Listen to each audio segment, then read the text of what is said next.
40 घंटे बाद लाल किले पर पीएम मोदी तिरंगा फहराएंगे। देश आजादी का जश्न मनाएगा, 78वीं वर्षगांठ सेलिब्रेट करेगा। उधर पाकिस्तान भी कल अपनी आजादी का जश्न मनाएगा, लेकिन 14 अगस्त के बाद पाकिस्तान क्या करने वाला है? क्या कुछ बड़ा करेगा? क्या पाकिस्तान की सरकार, सेना और आईएसआई ने मिलकर जम्मू कश्मीर में आतंक फैलाने के लिए कोई बड़ा प्लान तैयार किया है? अपने देश के आवाम का ध्यान भटकाने के लिए जिस तरह से वहां पर तालिबानी हावी हो रहे हैं, जिस तरह से उसका केपी प्रोविंस जो है, बलूच, तमाम लोग जो हैं वो उसकी खिलाफत कर रहे हैं और गृह युद्ध जैसे हालात बन रहे हैं इमरान की वजह से, तो इस सब के बीच क्या ध्यान भटकाने के लिए पाकिस्तान कुछ ऐसा करेगा जिससे भारत पाकिस्तान के बीच युद्ध का सायरन बजेगा? क्या आतंकवाद से आजादी के लिए अब युद्ध जरूरी हो गया है? एक सवाल हर हिंदुस्तानी के मन में आ रहा है कि आखिर क्या करें? क्या पाकिस्तान स्पॉन्सर्ड आतंकवाद के खिलाफ अब सिर्फ युद्ध ही एक अंतिम विकल्प बचा है? क्या भारत के लिए टेररिज्म के खिलाफ अब डिफेंसिव रूप कि भाई उनके आतंकी हमला करेंगे, या तो हम आतंकियों को अंदर घुसपैठ करने से रोकेंगे या फिर उनका खात्मा करेंगे? तो इस डिफेंसिव अप्रोच के बाद क्या अब ऑफेंसिव होने का वक्त आ गया है? क्या पाक ऑक्युपाइड कश्मीर में सर्जिकल स्ट्राइक की नहीं बल्कि फुल स्केल वॉर की जरूरत है? अगले 1 घंटे में हम इसी सवाल पर बात करेंगे, समझेंगे, लेकिन उससे पहले जरा जान लीजिए कि आतंकवाद के खिलाफ बड़ी लड़ाई जरूरी क्यों कही जा रही है। धारा 370 हटाए जाने से पहले कश्मीर घाटी ही पाकिस्तान स्पॉन्सर्ड आतंकवाद का गढ़ थी, लेकिन सेना के आक्रामक अभियानों और आतंकियों के इकोसिस्टम पर लगातार हो रहे प्रहार से आतंकियों ने अपना टेंजेंट जो है वो शिफ्ट कर लिया और वो जम्मू को टारगेट करने लगे। अपने एजेंडे के तहत उन्होंने जम्मू को निशाना बनाया। करीब 1 दशक तक घाटी के मुकाबले जम्मू में हमेशा शांति रही और अगर एक तरह से कहें कि मोटा मोटा 18-20 साल के बाद जम्मू में एक बार फिर से आतंक ने सर उठाया है। अक्टूबर 2021 के बाद से लगातार इसमें इजाफा हो रहा है। पाकिस्तानी आतंकी सुरक्षा बलों के अलावा आम नागरिकों को भी निशाना बना रहे हैं और इस बात से भी इनकार नहीं किया जा रहा था कि पाकिस्तान के एक्स आर्मी ऑफिसर्स जो हैं वो इस लड़ाई में शरीक हो रहे हैं आतंकियों की आड़ में। कई बार तो ये भी खबरें आई कि हो सकता है कि पाकिस्तान के बैठ के जवान भी आतंकियों की आड़ में जो है वो हमला कर रहे हों, जम्मू को टारगेट कर रहे हों। हालांकि इसकी पुष्टि नहीं हुई, लेकिन इस तरह की खबरों से भी इनकार नहीं किया गया। अब तक अगर बात करें सिर्फ इसी साल की जुलाई की, तो 40 आतंकी घटनाएं हो चुकी हैं। इसमें 36 टेररिस्ट मारे गए हैं, हमारे 20 जवान शहीद हुए हैं और 18 सिविलियन की जान चली गई है। तो आप सोच के देखिए कि किस तरह से आतंकी घटनाएं लगातार बढ़ रही हैं। और मोदी सरकार ने 2019 में जम्मू कश्मीर की धारा 370 हटाई। 2019 के बाद से अब तक आतंकी घटनाओं का ट्रेंड अगर आप देखेंगे तो लग रहा है कि एक बार फिर से ये ट्रेंड जो है वो अपवर्ड जा रहा है। एक बार फिर से आतंकी किसी साजिश के तहत पाकिस्तान की आर्मी के सहयोग से कुछ बड़ा करना चाहते हैं, अनरेस्ट फैलाना चाहते हैं, क्योंकि उनका मुल्क तो बर्बाद हो ही चुका है। इन 6 सालों में जम्मू कश्मीर में करीब 690 आतंकी घटनाएं हुई हैं।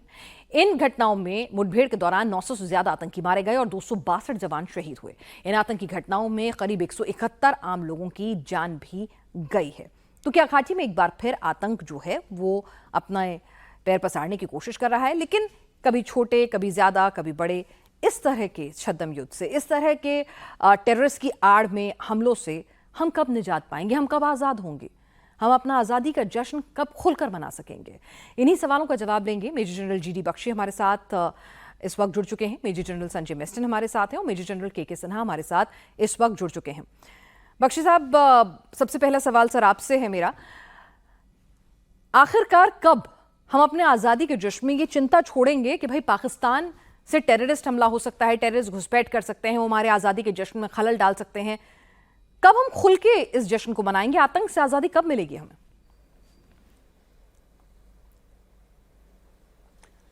देखिए, ये ना केवल आतंक से आजादी है, अब तो मामला और भी गंभीर हो गया है।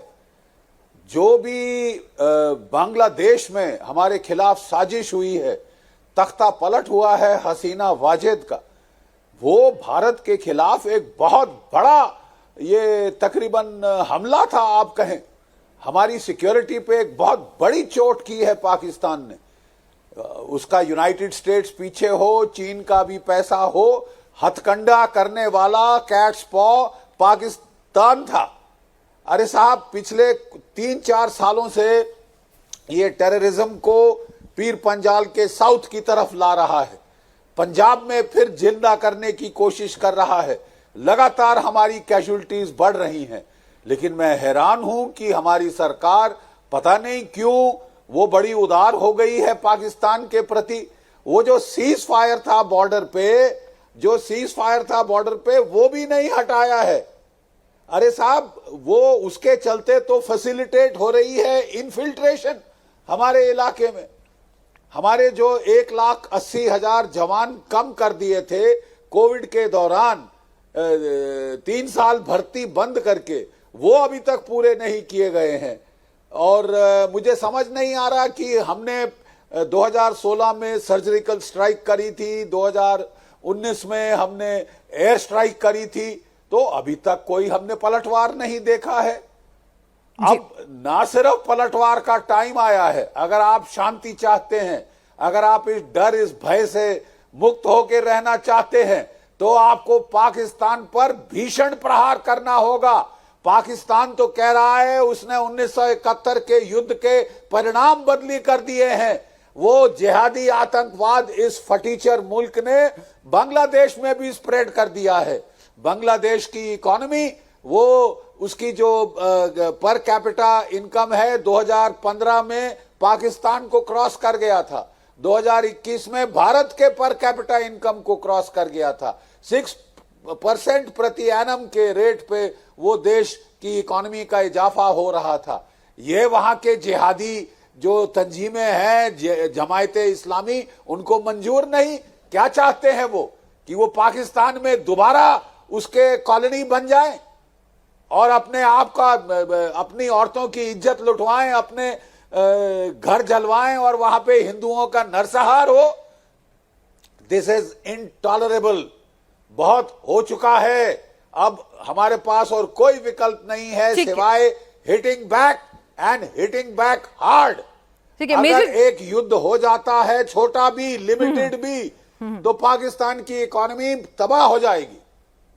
मेजर जनरल संजय वेस्टन, क्या आप भी मेजर जनरल बख्शी की बात से इत्तेफाक रखते हैं कि अब बहुत हो गया और अब तो बांग्लादेश का जो हमारा पोरस बॉर्डर है वहां से भी अब सिचुएशन जो है फेवरेबल नहीं है, तो ऐसे में अब पाकिस्तान को लगाम लगाने के लिए सिर्फ एक ही विकल्प है? और जनरल बख्शी साहब ने जो बोला है मैं उससे सहमत हूं। देखिए, पाकिस्तान को डील करने के लिए हमारे को बहुत सख्त होना पड़ेगा, उसमें कोई शक और सवाल है ही नहीं। पाकिस्तान एक ही लैंग्वेज समझता है, वो है शक्ति की, और वो हमें भरपूर करनी पड़ेगी। लेकिन उससे पहले देखिए, हमारी भी जो खुद की कमजोरियां हैं उसको हमें एड्रेस करना जरूरी है। उदाहरण के तौर पे आपको मैं बताऊंगा, ये जो टेररिस्ट आ रहे हैं ये कहां से आ रहे हैं, हमें सबको पता है कहां से आ रहे हैं। पाकिस्तान स्पॉन्सर्ड टेररिस्ट है और वो कहीं से तो आ रहे हैं, बॉर्डर से आते हैं। लेकिन एक बॉर्डर जो बहुत ही चिंतित बॉर्डर है वो है इंडो नेपाल बॉर्डर। आप देखिए, वो एक सीमा हैदर थी, 4 बच्चों के साथ दिन दिहाड़े आ गई हिंदुस्तान में, और वहां पर जो सशस्त्र सीमा बल डिप्लॉयड थी उन्हें कुछ पता ही नहीं चला। ये तो किसी वकील या जज को पता चला, उसने ये रिपोर्ट की नोएडा में। तो ये साफ जाहिर है कि देखिए, आतंकवाद या टेररिस्ट उसी का फायदा उठाएगा जहां हमारी कमजोरी है। लाइन ऑफ कंट्रोल में भारतीय सेना बहुत भारी तादाद में डिप्लॉयड है, इंटरनेशनल बॉर्डर में भी हमारी डिप्लॉयमेंट बहुत अच्छी है। लेकिन ये जो नेपाल और इंडिया के बीच में बॉर्डर है, एक एसएसबी जो फोर्स है उसको दे रखा है, तो किसी को ना सैक किया गया ना कुछ किया गया, और वहां से खुला रास्ता है। और आप लोग भी गए थे, कई टीवी चैनल्स ने वहां हकीकत देखी है। तो सबसे पहले हमारे को काउंटर इन्फिल्ट्रेशन ग्रिड जेएनके में ही नहीं, हर जगह बढ़ाना पड़ेगा। और अभी जैसे जनरल बख्शी साहब ने बोला है, नॉर्थ ईस्ट में अभी जो बांग्लादेश का भी शुरू हो गया है सिलसिला, उधर भी हमको ये चौकसी बढ़ानी पड़ेगी। तो काउंटर इन्फिल्ट्रेशन ग्रिड। दूसरा है इंटेलिजेंस और सर्वेलेंस। देखिए, इंटेलिजेंस सर्वेलेंस बहुत ही अहमियत रखता है ऐसी लड़ाई में, और इंडियन आर्मी या सिक्योरिटी फोर्सेस कोई भी ऑपरेशन करते हैं वो एक हवा में ऑपरेशन नहीं कर सकते हैं, उसको इंटेलिजेंस, बिल्कुल पुख्ता इंटेलिजेंस मिलनी चाहिए। वो फिर दुश्मन को सीख करके टेररिस्ट को डिस्ट्रॉय करेंगे। इंटेलिजेंस और कोऑर्डिनेशन और सर्वेलेंस बहुत ही जरूरी है। तीसरा है जो सिविल पॉपुलेशन। इंडियन आर्मी ने और गवर्नमेंट ऑफ इंडिया ने बहुत अच्छा किया, आपने बताया जो आर्टिकल 370 हट गया था 5 साल पहले, उसके बहुत अच्छे परिणाम हुए वैली में। लेकिन तो भी मेरे ख्याल अभी स्ट्रैटेजी ये होनी चाहिए कि ये जो टेररिस्ट आते हैं, जो भी गांव उनको सपोर्ट करता है उस गांव पे इकोनॉमिक सैंक्शंस होने चाहिए, पाबंदी होनी चाहिए। और जो गांव बिल्कुल हमारी तरफ है, जो एक देश को अपना देश मानते हैं, अपने हिंदुस्तान की फौज को रिस्पेक्ट करते हैं, वहां की हुकूमत को रिस्पेक्ट करते हैं, उन गांव वालों को थोड़ी हमें फैसिलिटीज और इकोनॉमिक एड ज्यादा देनी चाहिए, मोटिवेट करना लेकिन चाहिए जी। जो भी गांव वाले उनको शरण देते हैं वहां पर इकोनॉमिक सैंक्शंस करिए, क्योंकि तभी उनको पता चलेगा कि देखिए एक टेररिस्ट कहां पर जीता है। टेररिस्ट एक मछली के जैसे, मछली पानी में जीती है, टेररिस्ट भी जीता है वहां पर लोकल अवाम के जरिए। तो हाँ, उनको तो लोकल अवाम को हमको डील करना चाहिए। और मैं आपको बता रहा हूं, हम तीनों इन्फेंट्री के ऑफिसर्स हैं, वहां हमने नौकरी की है। लोकल अवाम को जीतना बहुत आसान है, हम लोग ने किया है। और जिसको हम बोलते हैं विनिंग हार्ट्स एंड माइंड्स, उस पर फोकस करना चाहिए। लेकिन जो अवाम, जो गांव हमारे साथ नहीं है, उनको पनिश भी करना चाहिए। बिल्कुल, पनिशमेंट के सबसे बढ़िया तरीका इकोनॉमिक। अभी आप देखिए श्रीनगर में ये जो हमारे टूरिस्ट जाते हैं, वहां किसको फायदा हो रहा है? श्रीनगर के लोगों को हो रहा है। इसीलिए वहां देखिए चीजें बेटर हुई हैं। लेकिन जो ये आउटस्कर्ट्स में, अनंतनाग और ये सारी जगह में वहां प्रॉब्लम हो रहे हैं। तो जो भी वहां गांव है, जो भी सपोर्ट करते हैं और फिर वो वहां पहाड़ों में चढ़ जाते हैं, उसका फायदा उठाते हैं, उनको गाइड कौन कर रहा है? ये सारी चीजों को हमने टारगेट करना चाहिए। तब तो बहुत चीजें हैं जो की जा सकती हैं। और देखिए जो जनरल बख्शी साहब ने बोला है, पाकिस्तान को तो सख्त भाषा ही समझ में आती है, इसके अलावा उसको कोई भाषण समझ में नहीं आती है। लेकिन सर ग्राउंड पे, लेकिन मेजर जनरल के सिन्हा को भी इन्वॉल्व करना चाहूंगी। सर, हम लोगों का ये होता है कि we won't fire the first bullet. अभी तक क्या होता है, आतंकी हमला होता है, हम जवाब देते हैं, कार्रवाई करते हैं, घुसपैठ रोकने की कोशिश करते हैं। We are on a very different approach. तो क्या वक्त आ गया है कि भाई अगर आपको एक परमानेंट सोल्यूशन चाहिए, बातचीत के दरवाजे बंद हैं, तो अब ये सीज फायर वगैरह भी सब छोड़ छाड़ के आपको एक वॉर मोड में जाना होगा? जय हिंद पिनाक। जो आप बात कर रहे हैं कि वॉर मोड में, तो वॉर मोड तो यदि आप एक प्रॉक्सी वॉर को या हाइब्रिड वॉर को ये कहिए कि वॉर मोड नहीं है और उसको डिनायल करें कि टेररिज्म है, तो समहाउ हम लोग अपने आप को धोखा दे रहे हैं। मैं ऐसा मानता हूं। और ये टोटल, क्योंकि देखिए टेररिज्म तो है ही नहीं। टेररिज्म का डेफिनेशन यदि हमने, और हमारे साथ पैनल में बैठे हुए हैं, जनरल बख्शी हैं, मैस्टिन साहब हैं, सबको पता है टेररिज्म। हम तो जब तक हम देखें क्या प्रॉब्लम क्या है और प्रॉब्लम क्यों हम बार बार हम जीतने के बाद भी हम हार जाते हैं, चीजों को किस लिए हारते हैं, इसका कारण है और शहादत देते रहते हैं। मेरे ख्याल से हम लोग बहुत ये कहते हैं, हम सच्चाई से चीजों को एक्सेप्ट नहीं करते हैं। हम लोग कहते हैं winning the hearts and mind, वहां के लोगों को कर लेंगे हम। Winning the hearts and mind, they are the Indians, किसकी हार्ट एंड माइंड? हम तो टेररिज्म कहते हैं। हम ये यहां तक कहने के लिए तैयार नहीं है जिहाद है। अभी गाजा में ऑपरेशन चल रहा है, तो इस्लामिक जिहाद खुल के बोलते हैं वो, और यदि खुल के कार्रवाई करते हैं तो इस्लामिक जिहाद। देखिए प्रॉब्लम यह है कि आप डिफाइन नहीं करेंगे और उसको दूसरे तरीके से एड्रेस करेंगे। आपने बड़ा अच्छा बात बोला कि समय आ गया है कि क्या हम लोगों को डिफेंसिव से ऑफेंसिव मोड में जाना चाहिए। ये तो हम लोग, मेरे ख्याल से सभी चैनलों में बैठे हुए हमारे पैनल में सभी लोग यही बात करते हैं और ये चीज आती है, निचोड़ यही निकलता है। देखिए हमारा क्या एक्शन चल रहा है। हम तो ना तो एलओसी पे, ना तो अक्रॉस एलओसी और आईबी पे कुछ करना चाहते हैं। हाँ, टोकनिज्म करेंगे, जैसे बख्शी साहब ने भी बताया कि 16 में हमने किया, 72 घंटे का एक ऑपरेशन किया, वापस आ गए, एक स्ट्राइक भेजी हमने बालाकोट में, वापस आ गए। अरे ये दौड़ भाड़ के चीजों में, हाँ हम क्या करेंगे, हम अपने इलाके में हमने अपनी मिलिट्री ऑपरेशंस छोड़ दी है, ये मेरा मानना है, और हम पुलिसिंग कर रहे हैं। फौज ऐसे नहीं करती है। और सब जनरल बख्शी तो मेरे इंस्ट्रक्टर रहे हैं, तो क्या हम भाग रहे हैं, वो आ गया एक इंफॉर्मेशन, भागते हैं, हमने अपनी कैजुअल्टी ले लेते हैं। ये मिलिट्री ऑपरेशंस नहीं होते। मिलिट्री ऑपरेशंस का तो अभी नमूना चल रहा है पूरे विश्व में।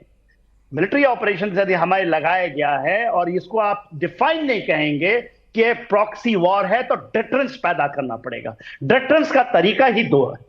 एक तो है कि अक्रॉस, और वो नहीं कि हम अपने समय पे बदला लेंगे, बदला उदला नहीं होती है। जैसे उसका क्विक रिस्पॉन्स ऑफ जो आपका ये होगा, यदि हम रिएक्टिव ही मानते हैं, तो एक भी एक्शन यदि हमारे कई सिविलियंस या कोई भी वो होता है एक्शन जिसको हम टेररिज्म की बात करते हैं, वो आपको डराने नहीं आया है, वो तो जिहाद छोड़ रखा है।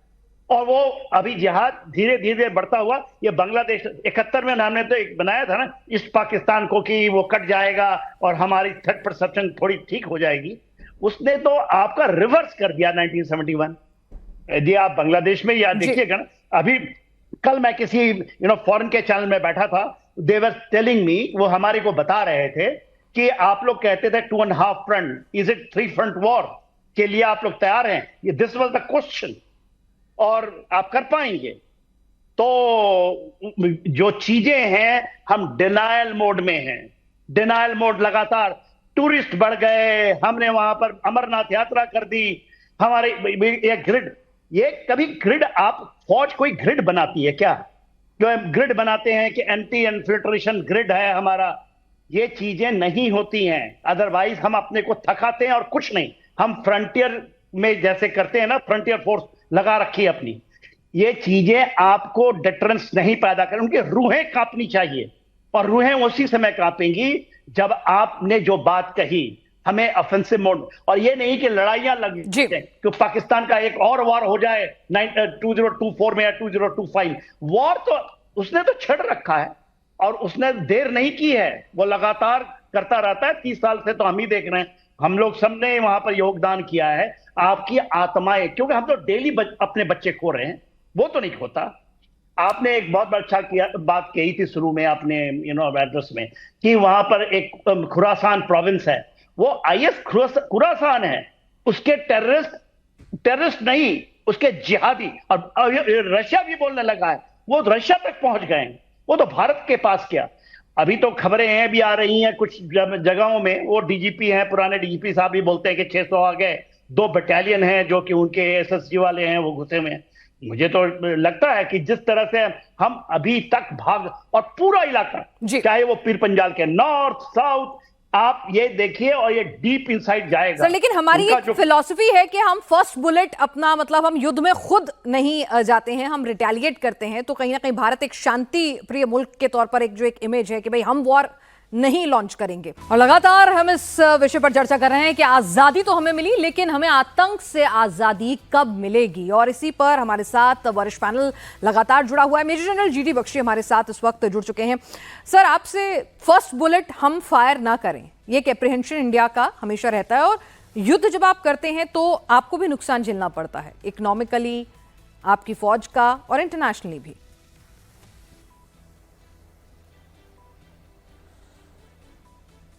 बख्शी सर, क्या हो गया? लगता है शायद आप तक आवाज नहीं आ रही। यही सवाल लेकर मैं मेस्टन सर के पास जाती हूँ कि सर ठीक है, गुस्से में हम बोल देते हैं कि भैया बहुत हो गया, सब्र का बांध टूट गया, अब वॉर डिक्लेयर कर दो, लेकिन वॉर करना क्या इतना आसान होता है? एक आम आदमी तो चलिए कहेगा गुस्से में, उसका खून खौलेगा जब वो वीर सपूतों को तिरंगे में लिपटा देखेगा, लेकिन क्या हिंदुस्तान के लिए वॉर में जाना इतना आसान होगा? इंटरनेशनली भी जवाब देना है, इकोनॉमिकल एस्पेक्ट्स भी देखने हैं, और अपनी फौज का नुकसान भी देखना है। आपने बड़ा उचित सवाल उठाया। देखिए, वॉर के कई डायमेंशंस होते हैं, वॉर इतना आसान नहीं है। वॉर शुरू करना बहुत आसान है, फर्स्ट गोली हम जरूर फायर कर सकते हैं, लेकिन उसका परिणाम किसी को नहीं पता है। 2 लाइव एग्जांपल्स हैं। अफगानिस्तान में 20 साल अमेरिका सेना 52 कंट्रीज के साथ थी, टेररिज्म लड़ी थी, क्या वो सक्सेसफुल हुई? उसका जवाब है नहीं। दूसरा, हमास ने इजराइल पे 7 अक्टूबर को अटैक किया था, अभी तक क्या चल रहा है? वो लड़ाई को 10 महीने चल गए हैं, और वो लड़ाई और वो भीषण हो सकती है। अभी अगर ईरान काउंटर स्ट्राइक करता है, लेबनान वहां से काउंटर स्ट्राइक करता है, तो उसके भी परिणाम हो सकते हैं। तो आपने बड़ा सही बोला है, उसके इकोनॉमिक डायमेंशन होते हैं, इंफ्रास्ट्रक्चर डायमेंशन होते हैं, कैजुअलिटीज होती हैं, देश को बहुत हानि होती है, और एक लड़ाई देश को 10 साल पहले पीछे ले जाता है। तो हमारे पास ऑप्शन क्या है? देखिए, लड़ाई बोलना बहुत आसान है, मेरे ख्याल सबसे बढ़िया ऑप्शन ये है, पाकिस्तान हमारे साथ क्या कर रहा है? टेररिज्म करना है। वही पॉलिसी हमको अपनानी चाहिए। खैबर पख्तूनवा, बलूचिस्तान और पूरे पाकिस्तान के अंदर हमारे पास एसेट्स अवेलेबल हैं, वहीं के लोग, टीटीपी वगैरह है, वहाँ के जो अफगानी है कई हैं, वो उनको हिट करेंगे। उनको क्या चाहिए? पाकिस्तान भी ये टेररिस्ट को क्या दे रहा है? फंडिंग दे रहा है, मोटिवेशन दे रहा है। हमने भी वही पैसा और वो फंडिंग देनी है, मोटिवेशन देना है, क्योंकि पाकिस्तान ने ही अफगानिस्तान को बर्बाद किया है। दूसरा, पाकिस्तान हमेशा एक ही नैरेटिव खेलता है, कश्मीर कश्मीर। आज हर हिंदुस्तानी को, विश्व में सबको पता है कश्मीर क्या है, लेकिन किसी को यह पता है हिंदुस्तान में भी ड्यूरेंट लाइन का मसला क्या है? ड्यूरेंट लाइन का मसला हिंदुस्तान को उठाना चाहिए। क्योंकि पाकिस्तान को अफगानिस्तान की किसी सरकार ने शामिल तालिबान 1.0 2.0 ने ड्यूरेंट लाइन को रिकॉग्नाइज नहीं किया है जी। पाकिस्तान का सबसे बड़ा डर वो है, उस डर को हमको चोट पहुंचानी चाहिए। तो लगातार हम ये कह रहे हैं कि 40 घंटे बाद हम आजादी का जश्न मनाएंगे, प्रधानमंत्री लाल किले की प्राचीर से ध्वजारोहण करेंगे और हर हिंदुस्तानी एक दूसरे को आजादी की बधाई देगा। लेकिन एक सवाल जो सबके जहन में कौंधेगा कि हम आतंकवाद से आजादी पाने में नाकाम क्यों हैं, वो भी हमारा पड़ोसी मुल्क पाकिस्तान, जो हमारे सामने कहीं भी न तो सैन्य ताकत न आर्थिक ताकत के लिहाज से ठहरता है। इसी सवाल का जवाब आज तलाशने की कोशिश हो रही है। मेजर जनरल बख्शी साहब भी हमारे साथ जुड़े हुए हैं। सर, हमारी जो बात मैंने आपसे जो सवाल पूछा था वो मेसन सर से मैंने पूछ लिया कि बुलेट फर्स्ट फायर हम नहीं करेंगे। अगर हम ऑलराउंड वॉर में जाते हैं तो हमारा भी उतना ही नुकसान है। तो ऐसे में क्या कोई और विकल्प हो सकता है या सिर्फ वॉर ही एक इकलौता सॉल्यूशन बचता है? देखिए, बात ऐसी है कि आपको जब तक पाकिस्तान के लिए कॉस्ट और कीमत आप नहीं बढ़ाएंगे, आप डिटर नहीं कर पाएंगे। ये चलता रहेगा सिलसिला। अरे उसकी क्या प्रॉब्लम है? मर आपके बंदे रहे हैं, सिविलियन, मिलिट्री। आपको ऑफेंसिव एक्शन लेना होगा। अभी तक हम लोग कन्फाइन करके बैठे हैं अपने आप को on consequence management on own side of the border. ठीक है, बड़ा जायज सवाल है आपका। हमने सर्जिकल स्ट्राइक ट्राई करी, 6-8 महीने चुप्पी रही, फिर उसने पुलवामा किया, हमने एयर स्ट्राइक ट्राई करी, 2-3 साल चुप्पी रही, फिर वो चुलबुली दिखा रहा है, फिर वो आक्रामक तेवर दिखा रहा है, और अब तो पाकिस्तान हद से बढ़ रहा है। वो बांग्लादेश में भी हथकंडे करने शुरू हो गया है हमारे बरखिलाफ। आपको कुछ करना पड़ेगा। अब सवाल यह है कि ऑल आउट वॉर और लिमिटेड वॉर। क्या कारगिल ऑल आउट वॉर थी? कारगिल ऑल आउट वॉर नहीं थी। There are many stages between all out nuclear war, conventional war and limited conventional war against a nuclear backdrop. 2 division लगी थी हमारी, कई सौ हमारी बोफोर तोपें लगी थी। 3 महीने लड़ाई चली थी कारगिल में। कितने एटम बम गिरे थे? तो हम अपने आप को डरा डरा के बैठे कि साहब कुछ ना करो, कुछ ना करो, हम तो मर जाएंगे। क्या बकवास है साहब ये। आपको कुछ करना पड़ेगा। वो तो आपको मतलब उकसा रहा है। वो तो आपको जितना आप चुप्पी दिखा रहे हैं, शांति प्रियता दिखा रहे हैं, वो आपको उतना ज्यादा तंग करने का। मेस्टन साहब की बात बिल्कुल ठीक है कि हमको भी टिट फॉर टैट देना चाहिए, हमको भी जो है एसिमेट्रिक वॉर खेलनी चाहिए। क्या हो नहीं रही? मैं सिर्फ इतना कह के छोड़ दूंगा, क्या हो नहीं रही। लेकिन क्या उसने रोका है? क्या उसने रोका है पाकिस्तान के हमलों को? अब तो पाकिस्तान की एग्रेशन साहब, जैसे मेरे दोस्त कह रहे थे, कि बहुत बढ़ चुकी है। It has cross the level of terrorism. It is on गजवाए हिंद है। और आपकी जो एक देश जो आपका सपोर्टिव था, बांग्लादेश, वहां जाके तख्ता पलट कर रहे हैं, भंगड़ा कर रहे हैं कि हमने 71 के युद्ध का पूरा नतीजा बदल दिया। तो क्या हम इसको थूका चाटेंगे? अगर चाटेंगे तो साहब आपके ऊपर और होगा, और होगा, और होगा। You have to decide and give it back. और बहुत सारे ऑप्शन है, केवल एक एयर स्ट्राइक विकल्प नहीं है। हाँ, एस्केलेशन होगी तो होने दो, हम भी देखें कहां तक जाने को तैयार है पाकिस्तान। पाकिस्तान की एक बड़ी प्रॉब्लम है, ये फटीचर मुल्क है। ये भीख का कटोरा लेके कभी चीन के पास, सऊदी अरेबिया, यूएई, अमेरिका के पास जा रहा है। अभी आईएमएफ ने $7 बिलियन दिए तो इसने बांग्लादेश में हथकंडे दिखा दिए। ये साउथ ऑफ पीर पंजाल हथकंडे दिखा रहा है। तो ये तो साहब अब हमको तैयारी करनी पड़ेगी। तो आतंकवाद से आजादी कब मिलेगी और अब क्या वक्त आ गया है पाकिस्तान को उसी की भाषा में जवाब देने का, या फिर सख्ती से ऐसा सबक सिखाने का कि वो एक बार वंस एंड फॉर ऑल शांत बैठ जाए? हमारे साथ लगातार हमारा वरिष्ठ पैनल जुड़ा हुआ है, इस मुद्दे पर अपनी राय रख रहा है। मेजर जनरल के सिन्हा, जिस तरह से मेजर जनरल मेस्टन ने बात कही थी कि वॉर शुरू करना आसान होता है, खत्म करना मुश्किल, और अभी तक जितनी भी ऑनगोइंग वॉर्स हैं उनका कोई कंक्लूसिव सोल्यूशन हमें नहीं दिख रहा है। नुकसान हर तरफ से हर मुल्क को हो रहा है, तो क्या ऐसे में हमारे लिए वॉर एक प्रेफरेंस चॉइस होनी चाहिए? मैं नहीं मानता ये बात जो आप कह रही हैं। मैं सिंह साहब को विनम्र मैं नहीं मानता। मैं फौज में आया हूं और इसी के लिए आया हूं और मैं शायद जिंदगी के लास्ट सांस तक यही मेरी रहेगी। ये देखिए और ये है winning the heart and mind, हम उनके हार्ट को जीत लेंगे, हम ये करें वो करें। मैं नहीं मानता। उसने आप पे प्रॉक्सी किया हुआ है, शैडो वॉर करता है। आप उसको जिहाद नहीं बोलना चाहती और वो कहती हैं कि नहीं वो टेररिज्म है। और पिनाज मेरे कर जोड़ करके आपसे आता है कि आप तो कम से कम ये सेल्फ मॉनिटोरियम मत दें। ये फिलॉसफी की इंडिया पहली गोली नहीं चलाएगा। ये जो चीजें हैं ये दुश्मन के हाथ को मजबूत करता और कुछ नहीं। हम तो मैंने बहुत बड़ी बात देखा कि पीओके बस आने ही वाला है और उसने उसके रिटेलिएशन किया। हमने कहा कि हम एक्साइज टीम को ले लेंगे, वो गलवान कर देता है। देखिए ये एब्सोल्युटली रॉन्ग है और मैं तो ये मानता हूं कि मिलिट्री के किसी भी आदमी को, क्योंकि हमने फौज ज्वाइन की है, हम ये उनकी भाषाएं नहीं बोलें कि वॉर इज इकोनॉमिकली खत्म कर देता है और ये जो चीजें हैं ये किताबी हैं। ये मैं ऐसा मेरा मानना है।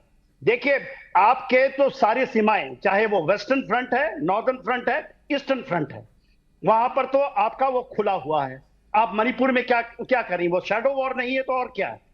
यदि बांग्लादेश का ये जो चल रहा है वो क्या है? नॉर्दर्न फ्रंट में हमारा क्या नहीं हो रहा है? वो ईस्टर्न से आपके हमारी जो ईस्टर्न थिएटर में चला गया है और वो कभी भी हो सकता है, भले ही ताइवान हो ना हो। मेरा ये मानना है कि हमारे साथ चाइना जरूर करेगा।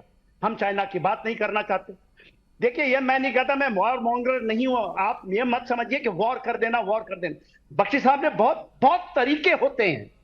आप डिफरेंस पैदा नहीं कीजिएगा, चाहे वो चाइना हो या पाकिस्तान हो, तो हम ऐसे ही मार खाते रहेंगे, हमारी शहादत होती रहेगी। जवान मर रहे हैं, अब हम बोले कि हम ये वॉर नहीं है जी, ये टेररिज्म है।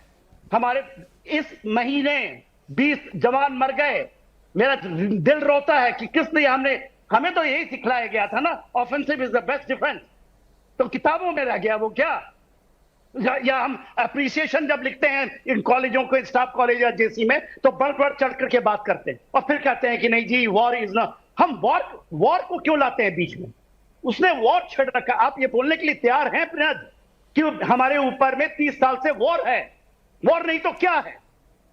मरते जा रहे हैं लोग। बख्शी साहब शायद कुछ कहना चाह रहे हैं। हम बात करते हैं। बख्शी साहब कुछ कहना चाह रहे हैं, उन्होंने इशारा किया। जी सर। देखिए मैं केवल इतना कहना चाहता हूं कि हम ये क्यों सोचते हैं कि हम फंस जाएंगे, वॉर का अंत नहीं होगा। क्या हमने 13 दिन के अंदर 1971 की वॉर का अंत नहीं किया था? क्या हमने पाकिस्तान के 2 टुकड़े नहीं किए थे? क्या हमने वहां पे आजाद नहीं किया था बांग्लादेश को? 550 किलोमीटर अंदर पहुंच गए थे मात्र 13 दिन में। मैं था उस युद्ध में, ठीक है। और 93,000 पाकिस्तानी कैदियों ने आत्मसमर्पण किया था। If you plan a war properly तो फिर आपको जरूर फायदा होगा। लेकिन अगर आप फुल ब्रेक्स ऑन के साथ जाएं कि हाय नुकसान होगा, ये होगा, वो होगा, तो फिर आप फंस जाएंगे। बिकॉज वॉर में काइंडनेस नाम की कोई चीज नहीं है, ठीक है। प्रेसिडेंट पुतिन ने भी हमला किया यूक्रेन पे 1.5 लाख फौज से, ठीक है, जबकि 2.5 लाख की फौज थी यूक्रेन की। क्वाइट ऑब्वियसली फिर उन्होंने 5 लाख कर दी मोबिलाइजेशन करके। फिर रूस को भी मोबिलाइज करना पड़ा 3 लाख, और अब 5 लाख और फौज एक छोटा सा क्लोजिंग रिमार्क मेसन सर आपसे चाहूंगी। बख्शी सर वक्त की कमी है, वो आएंगे। मेसन सर का एक क्लोजिंग रिमार्क छोटा सा बस आपसे, फिर उसके बाद वक्त की कमी है सर, सॉरी। मेरा क्लोजिंग रिमार्क ये है कि मैं भी इसको मानता हूँ, ऑफेंसिव स्ट्रेटेजी तो होनी चाहिए, बहुत तरीके हैं, और भारत सरकार का ये फाइनल फैसला होता है कि वॉर होनी चाहिए कि नहीं। और जब भी सरकार फैसला करती है सब कुछ सोचती है जज्बात में, और टीवी में अगर वॉर होने लगी तो हम 3 पैनलिस्ट को सुन के तो फिर कल वॉर हो जाएगी, ऐसे नहीं होता है। ये पूरी भारत सरकार इस पे सोच विचार करती है, स्ट्रेटेजिक प्लानिंग होती है, हर चीज को देख के और देश के हित में फैसला लिया जाता है, और उसके बाद जो फैसला होता है उसको अमल किया जाता है। बिल्कुल, और यकीनन ये नया भारत है और यहाँ पर सरकार जो है देश हित में कोई ना कोई एग्रेसिव, जब हम सर्जिकल स्ट्राइक कर सकते हैं, एयर स्ट्राइक कर सकते हैं, घर में घुसकर मार सकते हैं, तो अभी हम चुप नहीं बैठेंगे। कुछ ना कुछ प्लानिंग जरूर हो रही होगी और वो शायद डिस्क्लोज तो यकीनन नहीं की जाती है। तो तैयारियां पूरी होंगी, मुंह तोड़ जवाब जरूर दिया जाएगा, ऐसी उम्मीद है। आप सभी इस चर्चा में शामिल हुए, आपको बहुत बहुत शुक्रिया।